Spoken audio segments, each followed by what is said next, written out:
And so, simple question today: how do you relate to the fires of life? How do you relate to the storms of life? However you want to word that. How do you respond when you don't get what you want, whether financially, whether in relationships, whether in your marriage? What do you do when the fires of life come upon you? Because we all know, whether you're a Christian or not, it happens. And what differentiates us as Christ followers is how we relate to the fires of life. And I think it's possible as Christ followers that we would walk out of the smoke of the last 13 months and be the kind of people who wouldn't just say, I'm glad it's over, but we'd be the kind of people, and this is where we really differentiate ourselves from other people in society. We'd be the kind of people who would say, I'm glad it happened, because my God is the God who uses frustration and struggle and pain to refine and to beautify and to purify and to turn me into the kind of person that he wants me to be. And that as followers of Jesus, here's what we believe: that God uses pandemics or frustrations or whatever it is in life to strip away the things that he does not want there, so we would emerge from those moments in the fires of life a more vibrant human being, not a diminished person and a diminished human being. And I think at a certain level, especially if you've been around church for a while, we all know this stuff. You've heard this. You remember that verse in James, if you've been coming to church for a while, consider it pure joy when you face trials of many kinds. You ever heard that before? And if you're anything like me, you hear that, you're like, like, who does that?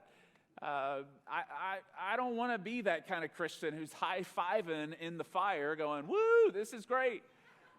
I don't even want to meet that guy. I mean, that just doesn't sound like, I don't need to be like the first-class Christian. I'll be in the coach seat. We all go to the same place, right? So, I'll just kind of be along for the ride. I don't need to be that kind of person, but I think there's a reason and a power to that verse and why the fire is so powerful. If you have a Bible, you can turn with me to Daniel chapter 3 is where we're going to be. We're going to pick up the story that we left off with last week. In case you remember from last week, they were about to go into the fire when we stopped, and we didn't end real hopeful. So hopefully nobody just said, well, I'm never going to that church again. Hopefully you're back today.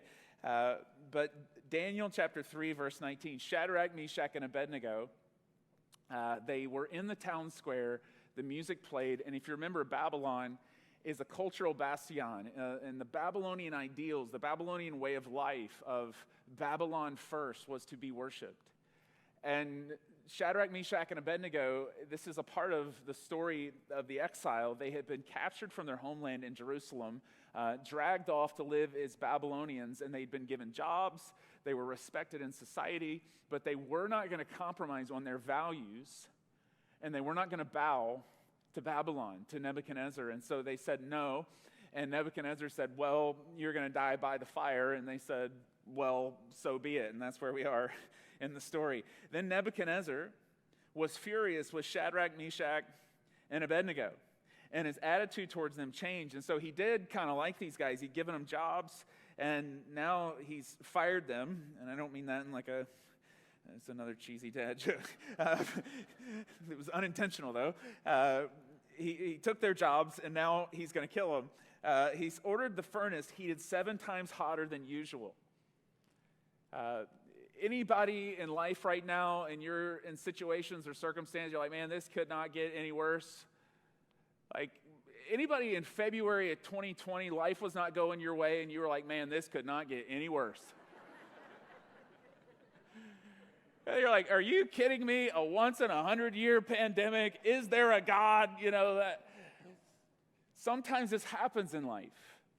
And it doesn't mean that God's not with you. In fact, the opposite. When the fire gets 7 times hotter, it doesn't mean God's abandoned you. You keep going in this story. It happens in life. There's times you're like, oh my goodness, really? 7 times hotter. And it says that Nebuchadnezzar's commanded some of the strongest soldiers in his army to tie up Shadrach, Meshach, and Abednego and throw them into the blazing furnace. And so these men, Shadrach, Meshach, and Abednego, wearing their robes, their trousers, their turbans, and other clothes, were bound and thrown into the blazing furnace. And the king's command was so urgent, and the furnace was so hot, and so the fire and Nebuchadnezzar white hot, that the flames of the fire killed the soldiers who took up Shadrach, Meshach, and Abednego. And these 3 men, firmly tied, fell into the blazing furnace. And verse 24, then Nebuchadnezzar leapt to his feet in amazement and asked his advisors, weren't there 3 men that we tied up and threw into the fire? And they replied, certainly, your majesty. And this is the Great Vacation Bible School story, where all of a sudden, look, I see 4 men walking around in the fire, unbound and unharmed, and the 4th looks like a son of the gods. And so they have this moment, the prefects, the governors, Nebuchadnezzar, didn't we throw 3 guys in the fire? Look, there's a 4th guy in the fire, and it looks like a son of the gods. And the translation on that, the commentators, when they talk about this story, it could be translated in a way that it's the Son of God. There's a messianic expectation that Christ is going to come, although this is 600 years before Christ. The people of God knew that a Messiah was going to come. And so whatever way you want to read the story, the presence of God, an angel of the Lord, the person of Christ himself, God incarnate, is in the fire with them in this moment.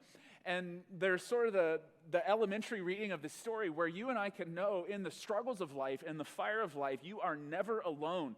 That's the big banner over your life. Whenever you're standing in a moment going, I wish the heat would get turned down a little bit, you can always know in that moment that you can have the confidence that the person of God is there with you in that moment, that they knew that. They knew that their God was one way or the other, whether they were delivered from the fire, whether they died in the fire and went to be in the presence of God, one way or the other, their God was with them in the storm and in the fire. The prophet Isaiah had spoken this over the people of God before this story.